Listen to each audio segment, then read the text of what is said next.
Hello ladies and gentlemen, Paul Rogers here with Renovation Real Estate. Today I'd like to take you through a couple of things that I think are going to be really important for you to understand about a renovation loan, how it works, and really what this, we're going to go to the whiteboard here in just a minute, and on here what I'm going to show you is what I refer to as the real numbers.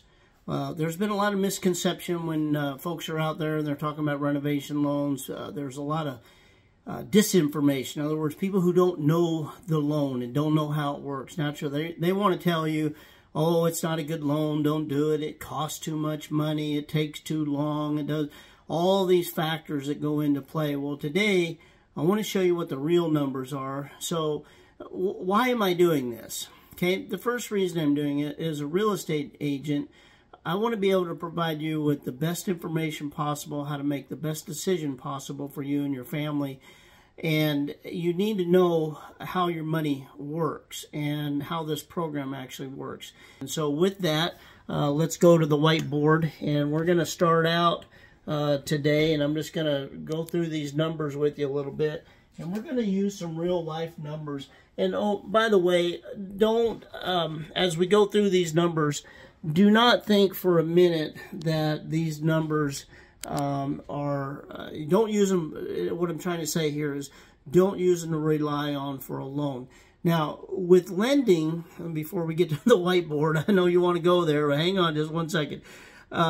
With lending, I have some really, really good lenders out there, local/national companies that are very, very good at this. And so with when we're talking about these numbers today, they're close. They're real close.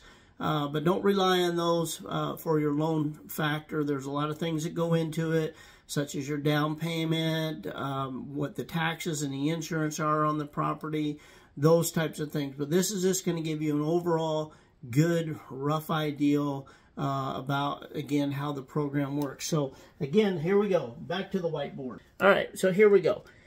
Now, I'm going to use just some very generic, pretty much to today. We're recording in late April of 2023. But as of today, what we're going to do is we're going to split this board in half. And on one side of the equation, we're going to call this just a regular, this is a regular purchase, okay? Okay. But on this side, we're going to first off say that we have a $600,000 purchase price. Now, we go into a home with you, and what do you a lot of times see? You know, you say, oh man, the house needs, you know, we'd really like a new kitchen, or maybe some outdoor living space, or update the bathrooms, or the interior finishes. And so you think to yourself, a typical agent would say, well, you can do those after you close, right? So after you close, what does that mean? That means that you're taking money, typically, let's say on a credit card, or maybe a home equity line of credit, which you probably don't have a home equity line of credit right now because you just purchased the house. So you're taking those types of things, or pulling money out of your, you know, your savings or other places where it's probably earning you more money and doing you better for, i.e., retirement types of purposes and things of that nature. So no one ever wants to tell you about the renovation loan because, again, all the misconceptions about it. But we're going to use just a figure of $50,000. Okay, so we're going to say that you're going to need $50,000. So with that, that's going to go on a credit card. But let's get back to the 600. At your 600, let's just call your interest rate today, let's just call that 6%. Well, if you just took your principal and interest, okay? Now, principal and interest payment, I'm not talking about taxes and insurance. Those are all different. So they can be different for wherever you are, different places, etc., etc. We're just going to deal with principal and interest. Well, the principal and interest payment at $600,000 is $4,366. That doesn't include any down payment that you did, etc., etc. That's just principal and interest on $600,000. Now this $50,000, if that's on a credit card or anything, or even a HELOC, even a HELOC type of loan. These are going to be expensive loans. But on a credit card, right now, credit cards are running anywhere from 21 to 29.99%. So let's just be real, I'm going to be very conservative with you here. Let's just say that your credit card or this form of payment that you want to put this on, let's just call that 14.99%. Good luck getting 14.99 in today's marketplace. Okay, that equals, okay, oh, and by the way, if you put $50,000 down on a credit card or credit cards, you got to pay that off in 5 years. I didn't know if you knew that or not, but typically it's a 5-year payoff period. So that's what we're going to use today, is a 5-year payoff period to pay that $50,000 off at 14.99%. And that payment is $1,189. Now, what you have as a monthly expenditure, not including your taxes and your insurance, right? Now what you have is a monthly expenditure. You have $5,555. That's what you're into it every month. And by the way, you took that $50,000 off your credit cards or wherever you got them from, and what did that do to your credit? Probably killed your credit score, right? Your FICO score probably just went way, way down. You took away and diminished any aspect that you would have for other emergencies that you may have needed that money for. So you really put yourself in a pretty big hole here, and a lot of us know, you know, once you get in that credit card siphon, it just keeps taking you down and down and down and down, and you seem like you never get your head above water. So I don't want to just keep continuing to throw fire on here, but that $50,000, that $50,000 that you just borrowed or took off your credit card at 14.99%, that's actually going to cost you about $71,000 over 5 years. Can you imagine? It's costing you an extra $21,000 to borrow $50,000. Now that's a lot of money, right? So let's just put that in the red here, right? Because you're in the red with that kind of situation. You're in the red by doing this as well, right? Put a big red symbol there as well. You're in the red with those numbers. All right, now let's talk about a renovation loan. Okay, there's all types of renovation loans out there. First off, there's FHA. Okay, that's 3.5% down typically. There's conventional, that could be 5% down. There's also, for us veterans like myself, you can also do a renovation loan, VA renovation loan. So because of that, we have a lot of options. Under this, you don't have a lot of options. Now you can do FHA, you can do conventional, yes, you can do VA. Whatever you borrow or whatever your loan is for that $600,000 purchase price, it doesn't really, sometimes it really doesn't matter, right? It's a $600,000 loan. So let's just kind of moot that issue. But if we move over and we say we're going to do an FHA, right? Or we're going to do Fannie Mae, which is conventional, or we're going to do a VA loan, okay? All right, now, I want to keep this comparison side by side equal for you. Now, here we go. We got the same purchase price, $600,000, okay? And we are going to add in that $50,000, and that is going to be our renovation dollars. Reno money. Okay, here we go. Now you have a total acquisition of $650,000. That is your loan now. Okay. Many times people have come to me and they go, oh, well, it's more interest rate to do a renovation loan. No, it's just not worth it because of the interest rate. No, I've heard that. Well, one thing I think about interest rates are you're renting that money.